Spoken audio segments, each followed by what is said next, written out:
പ്രിയപ്പെട്ടവരെ, ഞാനെന്നുള്ളത് പാലക്കാട് ജില്ലയിലാണ്. യൂറോപ്പിലെ ജീവിത തിരക്കിനിടയിൽ 10 ഏക്കറിൽ അത്ഭുതം സൃഷ്ടിച്ച ഒരാളെയാണ് ഇന്ന് നമ്മൾ പരിചയപ്പെടാൻ വേണ്ടി പോണത്. മമ്മിയുടെ ഒറ്റയ്ക്ക് തന്നെയാണോ? ഞാൻ എൻ്റെ കൂടെ എനിക്ക് കൂട്ടിനൊരു പണിക്കാരത്തി ഉണ്ട്. അവളുടെ ഒരു സുന്ദരി എന്നാണ്. അവളെനിക്ക് ഫുൾ സപ്പോർട്ടാണ്. എങ്ങനെയാണ് ഇത്രയും ഒരു ഏരിയയിൽ ഏകദേശം 10 ഏക്കർ സ്ഥലം ഉണ്ടല്ലോ, ഇത്രയും 10 ഏക്കറിൽ മമ്മിയും അതുപോലെ ബാക്കി എല്ലാവരും പുറത്താന്ന് പറഞ്ഞു. ഒന്ന് ചുരുക്കി പറയാം, എന്താണ് ഇങ്ങനെ ഒരു ഇതിലേക്ക് എത്താനുള്ള കാര്യം? 10 വർഷം മുമ്പ് എനിക്ക് ഈ പഴച്ചെടികളിലോട്ട് ഒരു താല്പര്യം ഉണ്ടായിരുന്നു. അപ്പോൾ ഞാനിത് എക്സോട്ടിക് നമ്മുടെ നാട്ടിൽ പലരും ചെയ്യുന്നതുകൊണ്ട് എനിക്കിതിനോടൊരു താല്പര്യമായി. ആദ്യകാലങ്ങളിൽ നമ്മുടെ നാട്ടിൽ മംഗോസ്റ്റിനും റംബൂട്ടാനും പുലോസാനെന്നില്ല, മംഗോസ്റ്റിനും റംബൂട്ടാനും ഒക്കെ ആയിരുന്നല്ലോ. അപ്പോൾ ആ കാലഘട്ടത്തിനനുസരിച്ച് ഞാൻ മംഗോസ്റ്റിനും റംബൂട്ടാനും ഒക്കെ നട്ടു. അപ്പോൾ പല സ്ഥലങ്ങളിലും ഈ പുതിയ പേരുകൾ, അത് പ്രത്യേക കാരണം പറയുകയാണെങ്കിൽ കർഷകശ്രീ അതിനൊരു നിമിത്തമായിട്ടുണ്ടെന്ന് ഞാനിപ്പോൾ എടുത്തു പറയുകയാണ്. ഈ കർഷകശ്രീ ഇതിന് നിമിത്തം വെച്ചാൽ ഞാൻ അയർലൻഡിൽ ഇവിടുന്ന് കർഷകശ്രീയും കർഷകൻ മാസയും ഒക്കെ ഞാൻ അങ്ങോട്ട് വരുത്തുമായിരുന്നു. അപ്പോൾ കർഷകശ്രീക്കകത്ത് ഈ പഴച്ചെടികളെക്കുറിച്ച് ഇത് കളക്ട് ചെയ്യുന്നവരെക്കുറിച്ചും ഓരോ വെറൈറ്റികളുടെ പേരുകളും ഒക്കെ കേട്ട് കഴിഞ്ഞപ്പോൾ ആ പേരുകൾ തന്നെ എന്നെ ഒത്തിരി അട്രാക്ട് ചെയ്തിട്ടുണ്ട് ഇത് കളക്ട് ചെയ്യാനായിട്ട്. അപ്പോൾ നമ്മളത് ഗൂഗിൾ ചെയ്തും അതിനെക്കുറിച്ച് കൂടുതൽ മനസ്സിലാക്കിയും പല രാജ്യങ്ങളിൽ നിന്ന് ഇപ്പോൾ ഇന്നത്തെ അത്രയും ഒരു വിപുലമായിട്ട് നമുക്ക് കളക്ട് ചെയ്യാൻ അന്ന് കഴിയില്ലായിരുന്നു. അപ്പോൾ അന്ന് കിട്ടുന്ന രാഷ്ട്രങ്ങളിൽ നിന്ന് കിട്ടാവുന്ന രീതിയിലുള്ള കുറേശ്ശെയായിട്ട് കളക്ട് ചെയ്ത് അന്ന് തുടങ്ങിയ കളക്ഷൻ ഓരോ സമയങ്ങളും ഓരോ സാഹചര്യങ്ങളും വരുമ്പോൾ അത് കൂടി വന്നു. ഇപ്പോൾ ആ ഹോബി ഒന്നുകൂടെ ഏകദേശം എത്ര ചെടികൾ ഉണ്ടാവും നമ്മുടെ ഒരു? ഇപ്പൊ എനിക്ക് ഒരു 500ഓളം വെറൈറ്റികൾ കാണണം. ഇപ്പൊ 500ഓളം വെറൈറ്റി ഇല്ലാത്ത തരത്തിലുള്ള സംഭവങ്ങളൊക്കെ ഉണ്ട്. കുറെയൊക്കെ നമ്മുടെ റയർ ആയിട്ടുള്ള സാധനങ്ങൾ കിട്ടിയിട്ടുണ്ട്. ഇപ്പൊ ഒത്തിരി പേര് ഈ മേഖലയിലുണ്ട്, പലരും ഇത് കളക്ട് ചെയ്യുന്നുണ്ട്. പക്ഷേ നമുക്കിത് കിട്ടാവുന്ന മാക്സിമം കളക്ട് ചെയ്യാന്നുള്ളൊരു താല്പര്യം നമ്മുടെ ഉള്ളിലുണ്ട്. മമ്മി, നമ്മൾ പഴയ കാലത്ത് ഒരുപാട് കൃഷിയൊക്കെ ചെയ്തിട്ടുണ്ട്. അതിൽ നിന്നൊക്കെ വ്യത്യസ്തമായ പുതിയ സംഭവങ്ങൾ ഇങ്ങനെ വരികയാണ്. എന്താണ് അതിൽ നിന്ന് ഒരു എൻ്റെ മകൻ, എൻ്റെ ഭർത്താവ് മരിച്ചതിന് ശേഷം, ഒരു പപ്പ മരിച്ചതിന് ശേഷം, ഇവൻ 9ാം ക്ലാസ്സിൽ പഠിക്കുമ്പോൾ പപ്പ മരിച്ചതാണ്. അതിന് ശേഷം ഞാൻ കൃഷി ചെയ്യുമ്പോൾ എൻ്റെ കൂടെ എപ്പോഴും ഉണ്ടാവും, ഇവൻ്റെ അനിയനും ഉണ്ടാവും. അപ്പോൾ ഇവനതിന് പഴവർഗ്ഗങ്ങളോട് ഭയങ്കര താല്പര്യമുള്ളതാണ്. അപ്പോൾ എനിക്ക് ഞാൻ തോന്നും ഇവന് എന്തിനാ ഇതൊക്കെ കാണിച്ചു കൂട്ടണേ എന്ന് പറഞ്ഞാൽ ഇവനോട് ഞാൻ വഴക്ക് പറയും. അന്ന് തുടങ്ങി അവൻ പഴവർഗ്ഗങ്ങൾ മേടിച്ചുകൊണ്ട് വരും. അങ്ങനെ മേടിച്ചുകൊണ്ട് വന്ന് ഈ വീടിന്റെ ചുറ്റും നട്ടേക്കണം, മുഴുക്കനും അങ്ങനെ കൊണ്ടുവന്ന് നട്ടേക്കണം, കൊണ്ടുവന്ന് നട്ടേക്കണം. അതിനെ മുളപ്പിക്കാൻ തന്നെ അതിന് വരും. അപ്പൊ അങ്ങനെ പഴയ കാലം തുടങ്ങി ഇവന് കൃഷിയോട് ഭയങ്കര താല്പര്യമുള്ളവനാണ്. അലിഗേറ്റർ കാർ എന്ന് പറയും. ഇതിപ്പോ ഇതിലെ വലിയ മീൻ ഒരു 3 അടി വലുപ്പമായിട്ടുണ്ട്. അതിനിപ്പോ ഒരു ഏറെക്കുറെ ഒരു 3.5 വയസ്സ് പ്രായം, 3.5 ആയിട്ടുണ്ടാവും. അതിലാ ചെറിയ മീൻ എന്ന് പറഞ്ഞാൽ 1 വയസ്സാവുന്നേ ഉള്ളൂ. നമ്മളൊരു കൊച്ചു മീനെ മേടിച്ചിട്ടാ, അതിപ്പോ ഒരു 1.5 അടി ആയിട്ടുണ്ട്, നീളമായിട്ടുണ്ട്. ഇവർ കഴിക്കുന്നത് മുതലയുടെ, അതുകൊണ്ടാണ് അലിഗേറ്റർ കാർ എന്നുള്ള പേര് വന്നിട്ടുള്ളത്. അങ്ങനെ ഉപദ്രവകാരികളൊന്നുമല്ല, എങ്കിലും നമ്മൾ കൈയൊന്നും വെച്ച് കൊടുക്കാറില്ല. കാരണം എന്ന് വെച്ച് കഴിഞ്ഞാൽ പിടിച്ച് കടിച്ചു കഴിഞ്ഞാൽ മുറിയൂർ. ഇവർക്ക് നമ്മൾ ചിക്കനാ കൊടുക്കുന്നത്, പിന്നെ ബീഫിന്റെ കൂമ്പും കൊടുക്കും. പിടിച്ചിട്ടുണ്ട് അല്ലേ? അപ്പോ ഇതാണ് മുതലയുടെ ആ ഒരു ഷേപ്പിലുള്ള മീൻ എന്ന് പറഞ്ഞാല്. അപ്പോൾ അത്യാവശ്യം പല്ല് കാര്യങ്ങളൊക്കെ ഉള്ള കാരണം ചിലപ്പോൾ കടിക്കാൻ ചാൻസ് ഉണ്ട് അല്ലേ? അതെ. അപ്പോൾ എല്ലാവർക്കും അടുത്തുനിന്ന് കാണാൻ പറ്റുന്ന ഒരു രീതിയിൽ വിളിച്ചേക്കും. അപ്പോൾ അതാ മറ്റൊരു ടാഗ് ഇവിടെ ഉണ്ട്. ഇതിൽ എന്ത് മീനാണെന്ന് നമുക്ക് നോക്കട്ടോ. ഇതിൽ എന്ത് മീനാണുള്ളത്? ആസാം വാളയുണ്ട്, സക്കറുണ്ട്, നാടൻ വരാലുണ്ട്. അപ്പുറത്ത് തന്നെ ഇവിടെ ചെറിയൊരു എന്താ പറയാ മതിലിനോട് ചേർന്നിട്ടില്ലേ ആമകളുണ്ട്.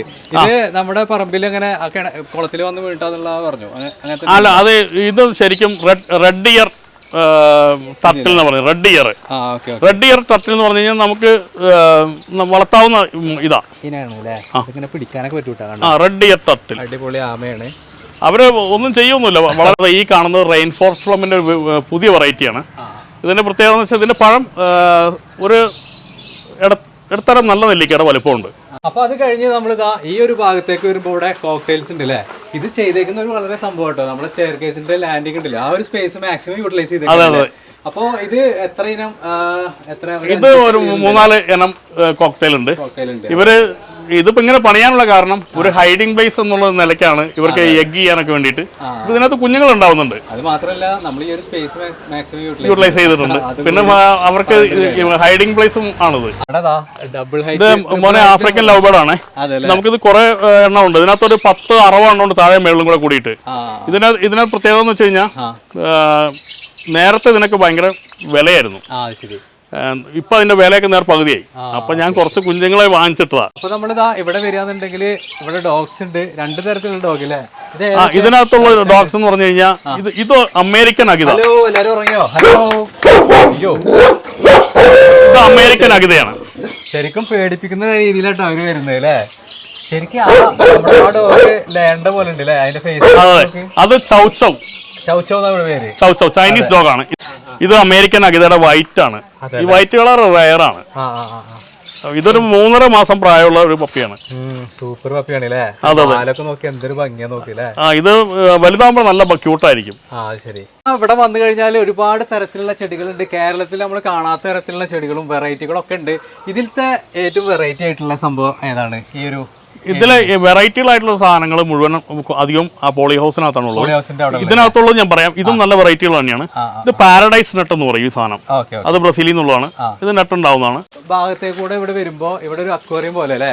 ഇത് അത്യാവശ്യം ഇതൊരു ടാങ്കിനെ നമ്മളിങ്ങനെ ഗ്ലാസ് ഇട്ട് സെറ്റ് ആക്കിയിരിക്കുകയാണ് അല്ലേ? അത് നമ്മളിവിടെ ടാങ്കായിട്ട് പണിത് ഗ്ലാസ് ഇട്ടേക്കുന്നതാണ്.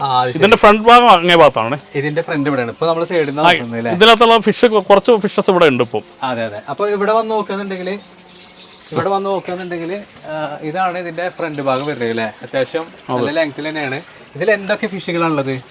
ഇതിനകത്ത് ഇപ്പൊ റെഡ് ടൈൽ കാറ്റ് ഫിഷ് ഉണ്ട്. പിന്നെ പാരറ്റ് ഫിഷ് ഉണ്ട്. ഇതൊക്കെ പാരറ്റ് ഫിഷ് ഉണ്ട്. ആ കാണുന്നത് പീക്കോക്ക് ബാസ് ആണ്. പിന്നെ ഇതിനകത്ത് അരാപ്പൈമയുണ്ട്. റിപ്സോ കാറ്റ് ഫിഷ് എന്ന് പറഞ്ഞു കഴിഞ്ഞാൽ അതിനൊരു വാളിന്റെ ഒക്കെ ഒരു ഈ വരുന്നതാണോ? അല്ലല്ല. മീനിൽ തന്നെ ഒരുപാട് തരം നമ്മൾ കണ്ടു കഴിഞ്ഞു. അതുപോലെ തന്നെ ഇനി കാണിക്കാൻ പറ്റാത്ത അത്രയും പല ടാങ്കുകളുണ്ട്. ഇനി ഇവിടെ വരികയാണെന്നുണ്ടെങ്കിൽ ഇവിടെ ഒരു ചെടി കാണാൻ പറ്റും. ഇതിന്റെ മുകളിൽ പഴങ്ങളൊക്കെ ഉണ്ടായിട്ടുണ്ട്. ഇത് വൈറ്റ് ഞാവല്. ഇത് കോമൺ ആയിട്ട് ഇപ്പൊ നമ്മുടെ നാട്ടിൽ എല്ലായിടത്തും ഉണ്ട്. ഇത് അത്യാവശ്യം നല്ല രീതിയിൽ നന്നായിട്ട് കാച്ചിട്ടുണ്ട്. ഒരു നമ്മുടെ ഞാവലുള്ളിൽ ഉണ്ടാകുന്നതിനെ കഴിഞ്ഞും കൂടുതൽ ഇതിനകത്ത് ഉണ്ടാകുന്നുണ്ട്. ഇത് എന്ത് ചെടിയാണ്?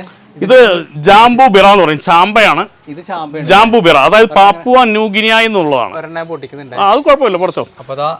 പൊട്ടിച്ചു കഴിഞ്ഞാൽ ഇതാ ഇങ്ങനെയാണ് കേട്ടോ. ഇത് കൊച്ചാണെങ്കിൽ ഇതിനകത്ത് ഒരു പ്രത്യേകത എന്ന് പറഞ്ഞാൽ ഒരു കൊലക്കകത്ത് തന്നെ ഈ ഒരു 50-100 എണ്ണത്തോളം കണ്ടില്ല ഒരു കൊലക്കകത്ത് തന്നെ ഉണ്ടാവും. പിന്നെ ഈ തടികൾ ഉണ്ടാവുന്ന പറഞ്ഞാൽ ഇത് പഴുത്ത് കഴിയുമ്പോൾ നല്ല ഭംഗിയാണ് കാണാനായിട്ട്. ഒരു കൊലയിൽ നോക്കില്ല എത്രയും ഉണ്ടാവുന്നുണ്ട്. അപ്പോൾ ഇതാ ഇവിടെ വന്നു കഴിഞ്ഞിട്ടുണ്ടെങ്കിൽ ഒരു കാട്ടുമാവ് ഉണ്ട്. ഇതിന്റെ പ്രത്യേകത എന്താ? ഈ ഒരു കാട്ടുമാവിന്റെ ഇത് മാഞ്ചിഫറ പജാങ് എന്ന് പറയും. ഇത് ഇന്തോനേഷ്യയിൽ നിന്ന് നമുക്ക് വന്ന സാധനമാണ്.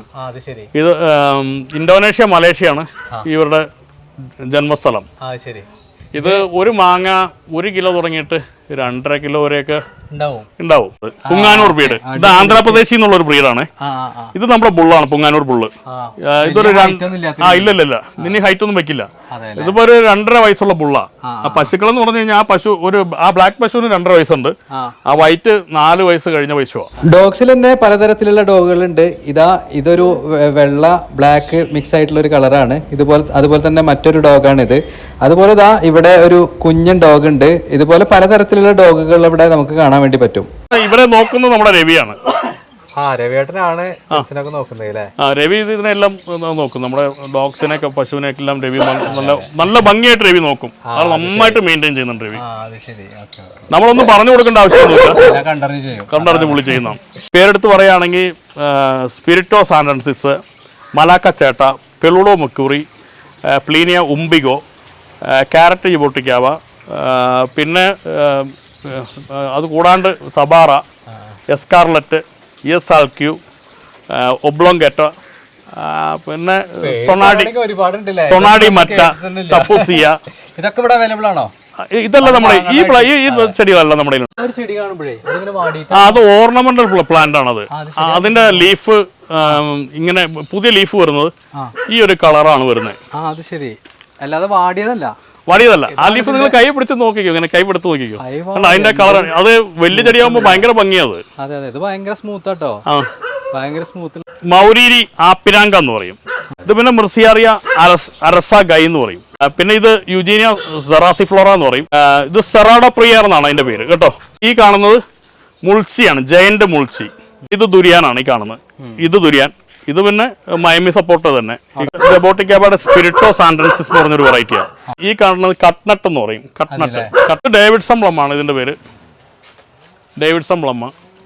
കാണുന്ന കാമ്പുക്ക. ആ വലുതായിട്ട് കാണുന്നതെല്ലാം കാമ്പുക്കയാണ്. നോനാസ് ഫൈനൻസൻസ് എന്ന് പറഞ്ഞിട്ട് ഒരു ആത്തവർഗമാണ്. ഇത് റെഡ് ബക്കൂറിയാണ്. ഇത് ബ്രസീലിൽ നിന്നുള്ളതാണ്. ഇതൊരു പഴം 1 കിലോ തുടങ്ങി അതിന്റെ മുകളിലോട്ട് വരുന്ന പഴമാണ്. ഇത് യുജീനിയ സെലോവിയാന എന്ന് പറയുന്ന സെറാഡോ റീജിയനിൽ നിന്നുള്ളതാണ്. നമ്മുടെ നാട്ടിലൊന്നും വന്ന് കാഴ്ച ആർക്കും ഒരു റിസൾട്ട് ഒന്നും ഇല്ലാത്തതാണ് കുറേ എണ്ണമൊക്കെ കേട്ടോ. അതായത് നമ്മുടെ നാട്ടിൽ ആദ്യമായിട്ട് വരുന്നതാണ്. ഇതിനകത്ത് മൗരീരി പുക്ക എന്ന് പറയും. അത് ജബോട്ടിക്കാബെ കഴിഞ്ഞ് നല്ലതാണെന്നാണ് പറഞ്ഞു കേട്ടേക്കുന്നത്. അത് ജബോട്ടിക്കാബയുടെ നാനോ ജബോട്ടിക്കാബ എന്ന് വേണമെങ്കിൽ പറയാം. അത് കാപ്രിൻഹ. അതിൻ്റെ നമുക്ക് എത്ര വർഷങ്ങൾ വേണമെങ്കിലും ചെറിയ ചട്ടിക്കകത്ത് തന്നെ അത് വളർത്താം. അത് പെട്ടെന്ന് വലുതായി പോവില്ല. അപ്പോൾ നമുക്കൊരു അപ്പാർട്ട്മെൻറ്റ് ലൈഫിലുള്ളവർക്കൊക്കെ ആ ജബോട്ടിക്കാബ വേണമെങ്കിൽ നടാൻ പറ്റുന്നതാണ്. ഈ കാണുന്നത് ബക്കുപ്പാരി ഡാമറ്റ. നമ്മുടെ നാട്ടിൽ സാധാരണ കാണുന്ന ബക്കുപ്പാരി ആയിട്ട് യാതൊരു ബന്ധവുമില്ല. ഇതിന്റെ പേര് ബക്കുപ്പാരി ഡാമറ്റ എന്നാണെങ്കിലും മറ്റു ബക്കുപ്പാരിയുമായിട്ട് ടോട്ടലി ഡിഫറെൻ്റ് ആണ്. ലീഫും ഡിഫറെൻ്റ് ആണ്, ഇതിന്റെ ടേസ്റ്റും എല്ലാം ഡിഫറെൻ്റാണ്. നല്ല കൊമേഴ്സ്യലി ചെയ്യാവുന്ന ഒന്നാണ് പറഞ്ഞു കേട്ടേക്കുന്നത്. പിന്നെ ഇത് എൻവിറാക്കാച്ചു. ഇതും നല്ലൊരു ഫ്രൂട്ടാണ്. അതിനകത്ത് പൗട്ടേറിയ രാമിഫ്ലോറ. ആ കാണുന്ന പൗട്ടേറിയ റാമിഫ്ലോറ ആണ്. യൂജീനിയ ലാങ്സ്ഡോർഫി. അത് യൂജീനിയ ലാങ്സ്ഡോർഫി എന്ന് പറയും അതിൻ്റെ പേര്. ഇത് കോള പാച്ചിക്കാർപ്പ. ഈ കാണും. ഇപ്പം മയമി സപ്പോട്ടയാണ് ഈ കാണുന്നത്. ഇത് മയമി സപ്പോട്ടയാണ്. മയമി സപ്പോട്ടയുടെ പ്രത്യേകത എന്താണെന്ന് വെച്ച് കഴിഞ്ഞാൽ 1 വർഷത്തോളം എടുക്കും ഇത് മൂത്ത് വരണമെങ്കിൽ, കായുണ്ടായിട്ട് മൂത്ത് വരണമെങ്കിൽ. അതിനകത്ത് പൊതുവിൽ പൂവും കായും എല്ലാ സമയത്തും ഉണ്ടാവും. അതുകൊണ്ട് ഒരു പഴം ഒരു 3/4 കിലോ തുടങ്ങിയിട്ട് ഒരു 2-2.5 കിലോ വരെയൊക്കെ വരും. ചില വെറൈറ്റി 2.5 കിലോ മേളിൽ പോകുന്നുണ്ട്. വേറെ സപ്പോട്ടയാണ്, പൗട്ടേറിയ ഗാർഡിനറി എന്ന് പറയും. ഇത് ചട്ടിക്കകത്തിരുന്ന് കായ്ക്കും എന്നാണ് പറയപ്പെടുന്നത്. പിന്നെ ഇത് ബാറു നട്ട് എന്ന് പറയും. നല്ല സ്വീറ്റല്ല, നല്ല കൊമേഴ്സ്യൽ വാല്യൂ ഉള്ള ഒരു നട്ടാണ് ബാറു നട്ട്. അതിൻ്റെ ചെടിയും കാണാൻ നല്ലതാണ്.